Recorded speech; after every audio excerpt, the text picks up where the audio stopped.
Well, good Thursday evening, everybody. Welcome to the Brothers-in-law. It's your boy Corey T. I'm joined with my brother from another mother, Mr. Michael Bradley, and we'd like to welcome you all to this show. We have a good show for you tonight. Something that's very serious. That we're starting to see a lot more call for services for, and it's something that's running, I believe, rampant across the country, and that's mental health issues. And Yeah, we'll talk about a situation where a man with mental health issues uh, confronted the law enforcement officers and attacked them with broken glass. And we'll look at different ways that officers can handle that.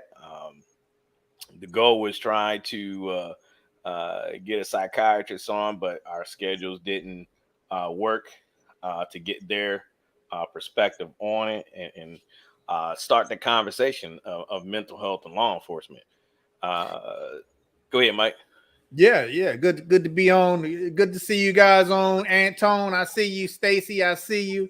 Mental health is something that a lot of questions are posed to law enforcement Mm-hmm. as far as how law enforcement deals with with mental health issues. Not only What's really up, Go? from the hey go, not only from the community, but sometimes the mental health issues dealing with that officers may have as far as sometimes officers got to take a step back and always reevaluate and check themselves. You know what I'm saying? Right. Make sure they're good, make sure they're not in a place where they are a danger to themselves or not advantageous to the community. You know what I'm saying? Yep. And I've had a lot of questions, you know, about when officers are confronted with someone in a mental health crisis. What do they do if they are confronted with a suspect who may be having some kind of emotional breakdown at that moment? How is that handled? You know, Right. and we're gonna look at a call for service here. That's just one example of how a call like this that was likely a mental health issue can Mm-hmm. go from a standoffish, hey, we just trying to help you, to, oh no, we got to handle you. You know what I'm saying, Right. for lack of a better word. Right. I like Real that. quick, on a side note, I also want to mention um, we lost two officers down in the Southern California area a couple days ago. Oh Uh, yeah. El Monte Police Department, a Corporal Michael, and forgive me if I pronounce this wrong, Paredes, and an Officer Joseph Santana. They were responding to a domestic violence / stabbing call at a hotel, and they ended up were shot and killed by the male suspect.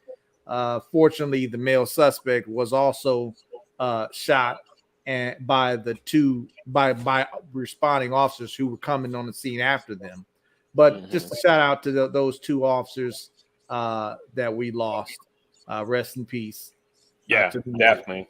Definitely. Thoughts and prayers are with that family and that department this evening.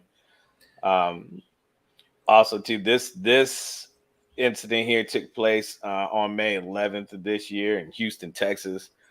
And also, too, as we watch this video, we always hear a lot of talk to in the media about mental health and how officers respond. And one of the things that I've heard uh, people had mentioned it as if um, maybe there should be some type of counselor that also responds um, to the incident, and this could very well worked out. But then again, if they're not riding with the officers, and they could possibly be on another call, and then you'll see how fast this unfolds, and you know you kind of have to think, like, all right, well, I don't know if that's a really good idea to have counselors on there. I mean, unless they're riding with the officers. Um, and then how many do you need Yeah, per shift? And it's it's a lot of moving parts to that. I mean, it sounds like a good idea to have something like that set up in the police departments, but what do you think about that, Mike? Yeah, when I was an officer, we didn't have a team of of mental health experts, if you will, to respond alongside of us to Mm-hmm. a call for service dealing with mental health people. When I was an officer, all our mental health issues, all those calls for service, we responded as officers to handle them. And officers do have training in dealing with mental health Sure. people. Anything from Mm-hmm. schizophrenia to PTSD, to anything along those lines. And so, coupled with whatever training we have for dealing with mental health, as far as recognizing when someone may be having a mental health crisis or mental health Mm-hmm. breakdown, a lot of that also coincides with someone who might be high on something, some kind of drug. You know what I'm saying? Right. Sometimes those behaviors can be similar, or sometimes, it just depends. You know what I'm Right. saying? But not that I'm saying everybody who's got a mental health issue is on drugs. That's not what I'm saying. I'm just saying sometimes when you're presented with someone who might be hyped up or in what appears to be a manic state, could be the result of them taking some methamphetamine or something that hyped them up. You see what I'm saying? Mm-hmm. Or something like that. So you Mm-hmm. could look at that. Nonetheless, you still got to deal with those calls really in the same kind of way, because officer safety is number one. You know what I'm Right. saying? Right. But like you were saying, Corey, having a team, now they're starting to do that. We see that a lot more, where they have a emergency response team who deals with mental health crisis individuals, along with officers. I think there's pros and cons to that. What do you think? I mean, what do you think would be the dangers of something like that? Well, before we get into that, I'll say let's watch the video first, Okay. and then that way, because we could talk this piece right now, and then there'd be no need to watch the video because you know how we get. All right. But We long-winded sometimes, folks. right. So we'll watch the video first. I think I'm gonna start a little bit into it. They're at the standoff. You'll watch the officers try to talk him down, and watch the end result. So let me go ahead and share this. And this is a little graphic, so if you're sensitive to it, wait a few minutes and then come on back.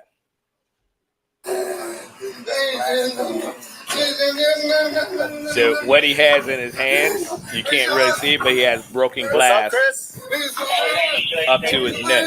Put that glass down, man.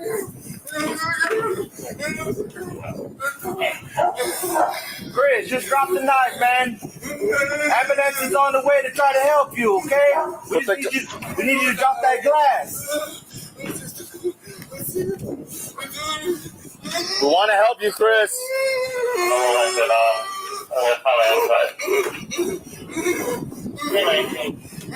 Chris, come on, man. These people called, man. They're worried about you. You're not in trouble. Go ahead and drop the glass.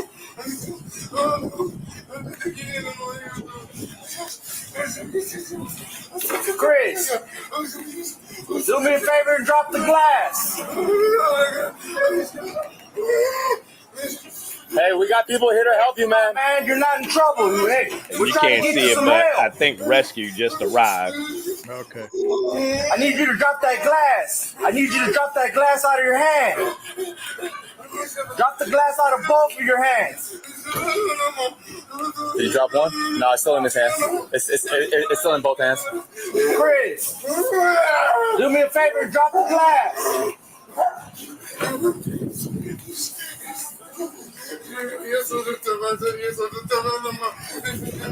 Drop the glass, man. Drop the glass, Chris. We want to help you. Chris. Just drop the glass. The ambulance is here to help you. We can't help you unless you drop the glass. He has glass in both hands. Okay.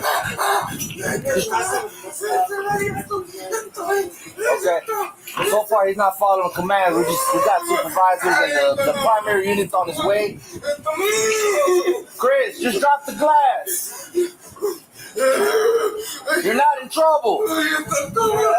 We're here to help you.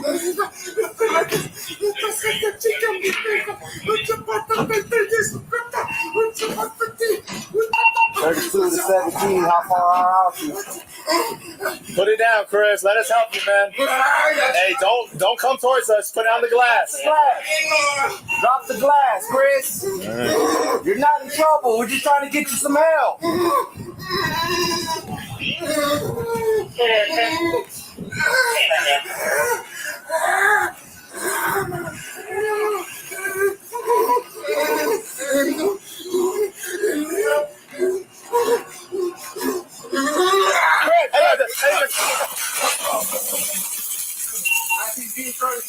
Shots fired. Shots fired. Stay on the ground. Back up. Hey, don't watch crossfire, guys.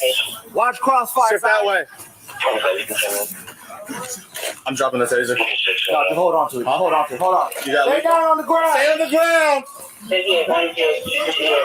on the ground. Roll on your stomach, Chris. Stay on the ground. Roll on your stomach, Chris. Arching again. I'm arching it again. That's twice. Hey, don't pull out that taser. Don't pull that out. Get down the ground, Chris. Roll on your stomach, Chris. Roll on your stomach. Get on your stomach. Roll on your stomach. Roll on your stomach. Hey, I think I'm out on the taser, man. You sure? Yeah, I'm out. No, hang on. I'm going lethal. Hey, roll on your stomach right now. Roll on your stomach. Get on your stomach. Roll on your stomach, Chris. Got lethal. Yeah, I got lethal. I got you. Chris, roll on your stomach. Get on your stomach, Chris. Get on your stomach. I'm going to come from the side just in case. I got you. Roll on your stomach. Chris, roll on your stomach. You're not in trouble. We're trying to help you. I got you. He doesn't have anything in his hand. There you go. Easy. Hold on. I got you. So it's okay, right? Yeah.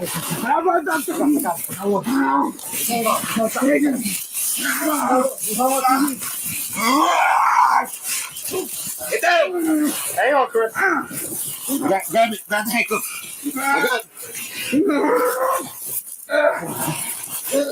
Hold on. Hang on, Chris. Easy. There we go. Connecting. I noticed he was shot. He's still fighting. There it is. All right. Wasn't he shot? Didn't that the first time he charged, he was shot, wasn't he? Yeah. When first time he charged, he got shot and they tased him And at they the same time. And he time. was still fighting after being shot. Now, and you tell me what you think on this, Corey. But right now, this almost seems like it might, in addition to mental health, it might be some kind of drug issue going on because he is hyped up to the point where pain ain't even an issue. You see what I'm saying? Yeah. Is that what you think? Oh, absolutely. I think he was. It appeared that he might have been on some type of narcotics as well. I was trying to make out what he was saying. I just was trying to look. Is he speaking in Spanish? Was it demonic? I couldn't really make out what he was exactly saying. So I'm like, oh yeah, he's definitely on something. To put him in that state of mind to wanting to harm himself, and then at that last minute decide to make the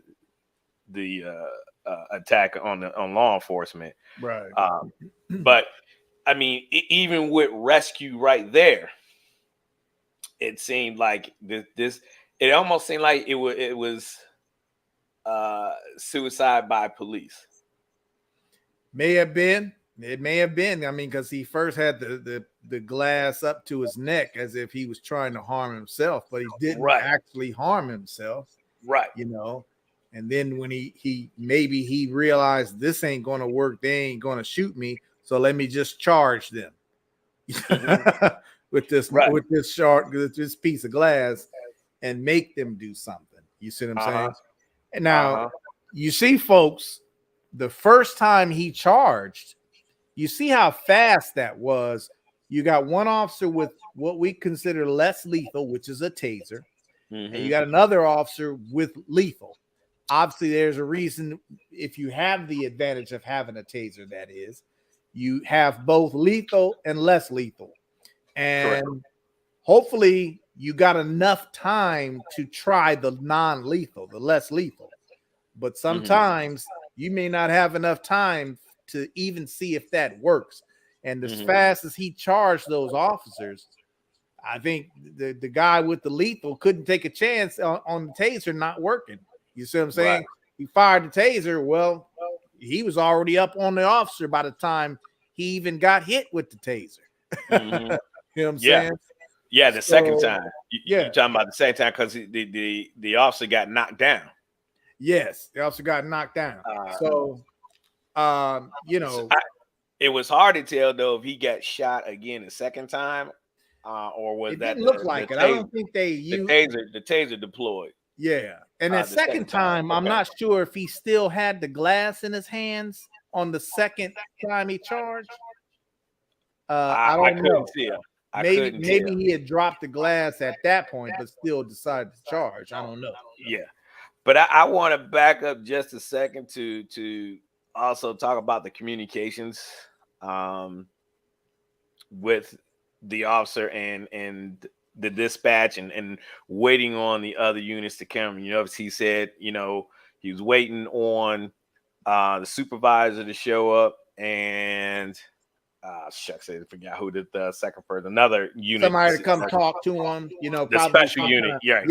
Right. So I'm assuming maybe, right. That's what it sounded like. But, you know, again, these things happen so fast, unless that counselor is with the law enforcement in the vehicle. I mean, these things can go south really quickly, as we just saw here in this video. So although I think that's still a good idea, possibly having counselors, crisis counselors assigned to police departments like that, I think it'd probably be better if one was assigned to each unit. But again, that's a manning issue and so forth and so on. But until they can work out those logistics like that and how that could work, this is what an officer is left to deal with, to be able to process that. And I think they did the right thing, Mike. I mean, they stood off, they had distance between themselves and the individual to be safe. But at the same time, they're really the only thing they can do. I mean, time is on their side, right? Time is on their side. They wait out until he rushes them. Until he rushes them, then like, that's a different we got to stop the threat, right? So it's kind of like the officers, folks, have to wear two hats. They have to be the counselor, and at the same time also be law enforcement, right? Because at any given time, that situation can take a turn for the worse in what we saw here. Now, fortunately enough, the guy did not get killed, so that's a good thing. We're hoping that he's able to get the help that he needs. Now, a problem with mental health, Mike, and what we have now is law enforcement officers are being tied up dealing with mental health issues, because once you encounter, I'll just speak here in Virginia, once an officer encounters a person with mental health, they're with that individual. If they transport them to the hospital, they're with that individual until they can get them a bed or they can get them to another facility where they can get the proper help that they need. Now, if the officers have a high volume of mental health calls, you're tying up officers from answering regular calls for service. And so if you wonder why it's taking officers a long time to respond to you, this could be a reason why. Yeah, and when I was an officer, we call them 5150s out there because that's the section of the Welfare and Institutions Code that allows an officer to place someone to detain someone for the purposes of seeking mental health. Uh, I've handled probably hundreds of 5150 calls during my career. And what basically is when you evaluate whether or not someone meets the criteria of Welfare and Institutions Code 5150. Either they're a danger to themselves, a danger to others, or what they call gravely disabled. Gravely disabled. And I've had 5150s that were confrontational. I've had 5150s that decided that they didn't want to go with the program and wanted to struggle and fight with us. I've had 5150s that you just evaluate them and they just feel that they want to hurt themselves or something, but they're not necessarily violent. So they're willing to go to see the doctor, And normally in the city I worked in, a normal 5150 call out on the street in the neighborhood is you would respond, you would talk to the subject that is reported as possibly suicidal or whatever the case may be. If you decide that they are 5150, we would call an ambulance and have the ambulance come, and the ambulance, not lights and siren, just pretty low key, and the ambulance would then transport them to sometimes first the medical hospital to make sure they are physically okay, and then to a mental health facility. Sometimes they'll go straight to the mental health facility. And yeah, we would stand there at least until the person that we evaluated as 5150 is taken over in the care of mental health staff. So that's a normal 5150 evaluation. It can be tough sometimes because it can be tricky evaluating someone for 5150 because they could be right on the line. Now, in this case, this guy clearly had a lot going on, and he probably was hyped up on some kind of bad drug that gave him a bad trip. On top of that, and they had to deal with this guy. Sometimes medical personnel won't even get involved at the scene until it's made safe. So, for instance, in this case, with the guy with a piece of glass kind of in a standoff with these officers, medical personnel wouldn't have even got on the scene. Well, they might have got on the scene, but they wouldn't have gotten involved until that guy didn't have that piece of glass and was in a position ready to attack someone or hurt himself. That's what I've found interesting too, is like how close the fire and rescue got to that guy, knowing he has glass in his hand. That I mean, I'm not trying to Monday morning quarterback what the officers had done in this situation, but when I've had situations where it come to that, someone was injured or needed assistance, I always made fire and rescue, hey, stand back, don't come over here, because I'll let you know when it's safe to do so. Right, because especially if you got weapons drawn and things of that nature, you run the risk of possibly getting one of those guys injured too. So if I had to critique this in any type of way, that would probably be my biggest thing. Is like, well, you guys are way too close to this right now. I get it, because a lot of times we can step back ourselves and just kind of let them talk to him, because maybe they see us more as a threat, sure, and not the fire and rescue, because they know that they're really there to help them, not so much with law enforcement, but we're there to help them. But it could have been that. But and only would have done it that way if he didn't have anything in his hands. Now he has a weapon on him, so like that's totally different. These guys need to stand off until the scene is rendered safe, i.e., the guys are been placed in handcuffs. All right, now you can come over and render aid to them. But I think that's probably the biggest thing for me if I had to critique this incident here.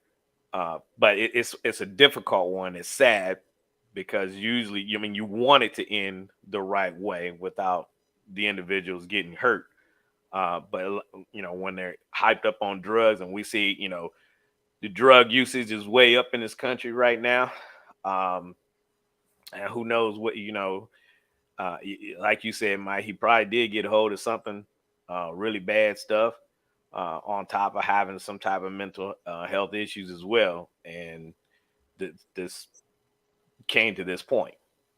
So let me ask you that, Court. What do you think of, like, nowadays, what we're starting to see more and more is this emergency response team, specifically mental health professionals, not sworn police officers, but mental health professionals responding to these calls with police departments, the police officers, to assist and do whatever they can in a situation. What do you think of that? What's your opinion on that? I like it, but at the same time, I think they need to be sworn. And I say that because in a situation like this, say one of the guys there was a counselor, but he was not a sworn officer, and this guy went to attack like this. Now this guy, what legal ground does he have to help out or defend, or use deadly force in this? So you mean, it's, when you say sworn, you mean you would rather have them, a firearm carrying, arrest and control, right, have arrest trained, authority, right, and can be able to physically get involved if they have to. I can see that. Yeah. I could definitely see the advantages of having a team like that, but I think, like you said, I think it depends on the kind of incident you are dealing with, exactly. Right. And for instance, in this particular incident, I'm not sure this guy would have been receptive to someone trying to be a mental health counselor for him as anything more than what these officers were doing. Yeah. You know what I'm saying? Yeah. So it depends on the situation. I mean, if you get a guy with a gun, you get a guy with a knife, you get a guy who's violent or who has the potential to be very violent, until you de-escalate that part, the rest of it has to come later, because obviously the safety of the officers and the safety of everybody involved, for that matter, takes priority. I got to make the scene safe before I let you come in and be counselor. So let me talk to the guy.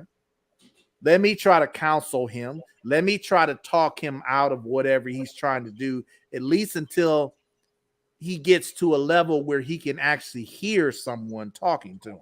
You see what I'm saying? Mm-hmm. And the way I've done that in the past is I would always stay calm. You never want to meet them at their level when they're so hyped up. You don't want to be yelling and screaming at them. You got to stay calm. You got to talk to them in a calm tone that's opposite of what their tone is going to be. Hopefully, they will hear you better and be less confrontational with you, as long as you are less confrontational with them. You know what I'm saying? Mm-hmm. What you think? Well, I was gonna say that, and then one of the problems that I won't say a problem. I mean, what I would like to see happen is more resources for the officers, other than just taking them straight to the hospital. Yeah, you can take to the hospital to get evaluated, but then after that point, having a place to take them that's 24/7 to get the help that they need. Because I ran into situations where I mean, it's 1, 2 o'clock in the morning. You get the call for a pedestrian on the interstate. Uh, I come in contact with this gentleman, and clearly, after about a minute of conversation with him, I knew at that point he needs to be somewhere. Um, so where you do at 1, 2, 3 o'clock in the morning, everything's closed, right? So like the only thing I can do is just get him off the interstate. Get him off Is the that interstate. right? And that doesn't solve the problem. You know what I mean? Uh, so Now, I go ahead. like. I'm sorry. I just like to see more resources, more um, places that are open 24/7 to where officers can take these individuals to get the help they need. Because I felt kind of bad. I mean, yeah, technically the only thing I really could do is just. I mean, he wasn't to the point where it's like, oh yeah, I needed to definitely need to take you to the hospital to have a mental evaluation. I mean, I know he wasn't stable, but I mean, again, you're gonna tie up the ER for this. I mean, he'll be sitting in the ER for 4, 5, 6 hours, and then probably just walk on out of there himself. And that's not good for him. You know what I mean? Now, see, out here in California, we used to get those calls where CHP, California Highway Patrol, they would also contact people, whether it's on the highway or something like that, who would need to be evaluated for 5150. And a lot of times they would do what you say, drop them off at the hospital. But in California, the doctors would always call the police, the local police there, to come and do the 5150 evaluation. You see what I'm saying? Every once in a while, it'll already be done, and CHP would just leave them there after evaluating them for 5150. They would just leave them there unattended, and then we would get called because they took off or something's going on. You know what I'm saying? That was common. But the officers made the evaluation themselves, whether or not someone needed to be 5150. And once they were 5150, they already understood you can't leave. You're not free to go. You are detained. I am placing you under 5150 hold, and you have to go see a mental health professional before you are released. You have to be released by the mental health professional. So that might be a little better out in California than other parts of the country, because at least we don't have to wait for the doctor to evaluate them. We evaluate them and we tell the doctor he's been placed under a 5150 hold, and then they arrange for transportation to a mental health facility from there. Usually. Well, see, and that's the thing, though. I mean, the problem that you're having now is because the call volume for these mental health issues are so high now. Officers are being tied up at the hospitals, and they can't answer any other calls for service because you can be tied up in that hospital half of your shift. Yeah. Right. And then after you finish the hospital, then you got to go back to precinct. Then you got to do the paperwork. Right. So I believe that they are trying to come up with a bill to allow private entities provide that type of service to whereas the officers can drop them off at the hospital, and then you have a private entity that will stay with that individual, like security or something like that, that will stay with them for that duration, and then the officers can get back on the street.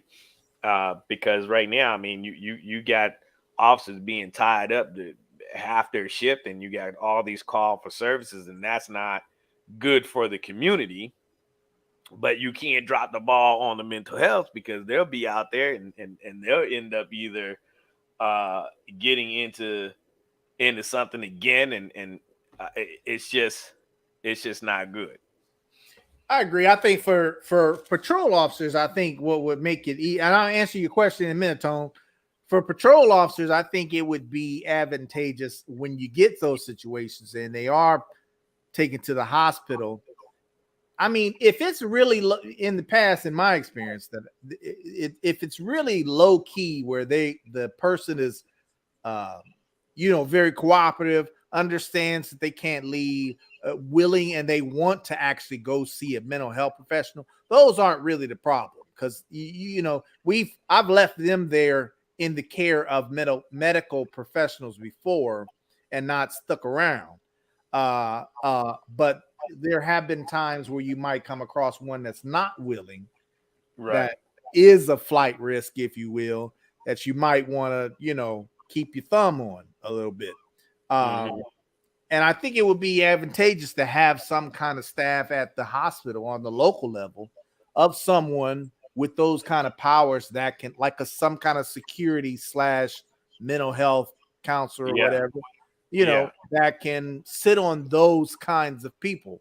And because the way it was when I was working is if you had somebody like that and they took off from the hospital, well, guess what? The hospital is calling us to come back and chase this guy around.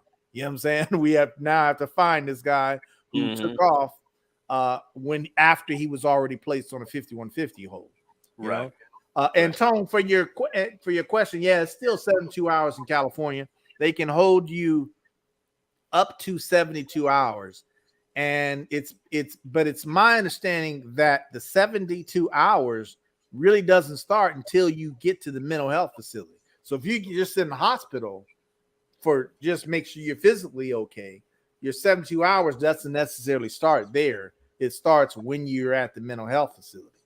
So 72 hours, they can hold you up to 72 hours. But if you talk to the mental health professional and they realize you okay, they can let you go before. They can let you go in 10 hours.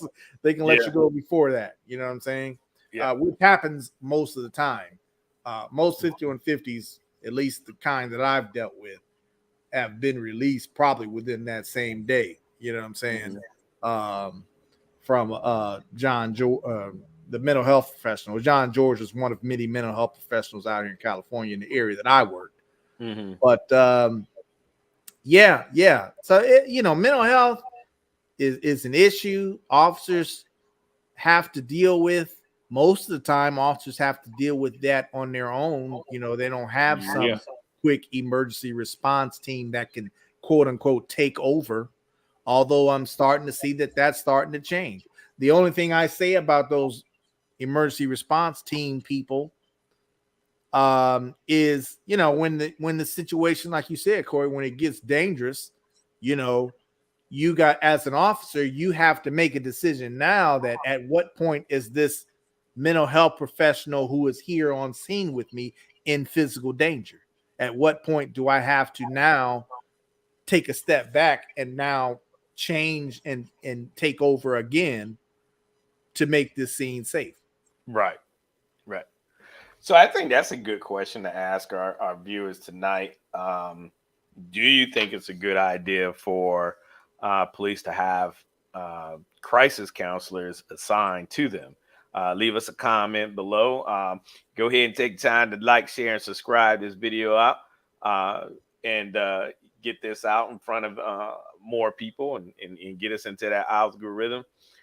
Because this is an important conversation. I mean, mental health is on the rise. Law enforcement continuously come in contact with them, and they have to be. It's a delicate situation. It has to be handled in the right way. You want the officers to do the right thing, but at the same time, they also have to be able to react to protect other people, to protect themselves, and to ensure that the individual themselves don't get hurt or killed. I mean, it's tough. If you never dealt with someone with mental health issues, it's a tough situation to be in. I mean, also real quick, I wanted to say there are places now where these mental health professional teams, some places are not even having police respond to these mental health evaluation calls. They're just having these mental health professional teams respond to those calls without police. The only, I mean, hey, I'm fine with it. Less Well, paperwork for me. But what happens if that situation now becomes violent? You right, see what like I'm this saying? one, like Right. this one, right? What happens now? You know what I'm And saying? and that's where I said that I'm fine with it, but I at least like for them to be, a sworn officer where they have arrest authority, they have the ability to use force if necessary. Now they may not, they can go on these calls. I would go even a step further, Mike, and say do that and not have to wear be in a police uniform, suit, tie, whatever, casual, collar, polo shirt and khaki pants, whatever the case may be. So that you know they don't feel you as a threat. They don't know you're law enforcement. They just assume that someone there to help them. You know what I mean? But I was still for that purpose, because if you just sent two counselors out to this house here, and this guy was like this, then who knows what the outcome could have been? And they have no means of protecting themselves. Now you're gonna call the police. I mean, at this point, it's too late. You know what I mean? Good point. Good point. I mean, you've already been attacked. However, I mean, you kind of still have the same situation, whereas, for instance, a common call for service when I worked was we would get calls to the hospital to 5150 someone. You see what I'm saying? Like the doctors would evaluate them, determine that they need to be placed on a 5150 hold. They would call the police to come to the hospital to place them on a 5150 call, 5150 hold. You see what I'm saying? Something like that. I guess they could be violent up to that point where they have to call the police anyway. So I guess you could still have the same situation to some degree. You know what I'm saying? And the other aspect in police dealing with mental health on calls for service is, keep in mind, officers still have to handle that call to a point where number one is officer safety. So if you got a guy coming at you with a knife, it doesn't matter at that point if he has a mental health issue or not. You see what I'm saying?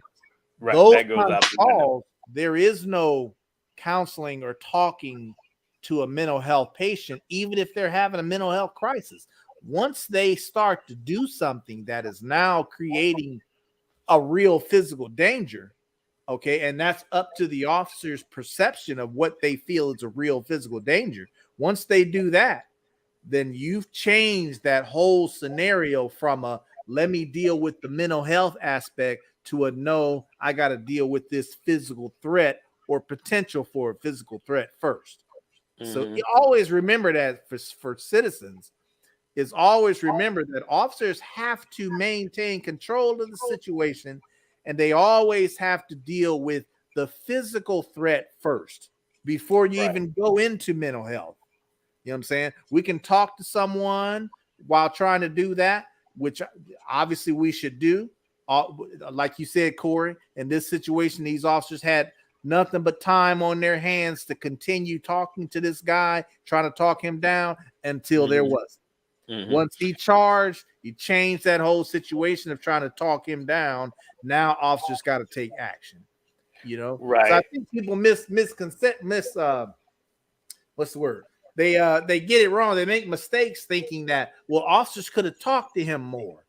But in a lot of situations, once they do something, you change. There is no talking, and people got to understand that. Right. And at the response to my mother here,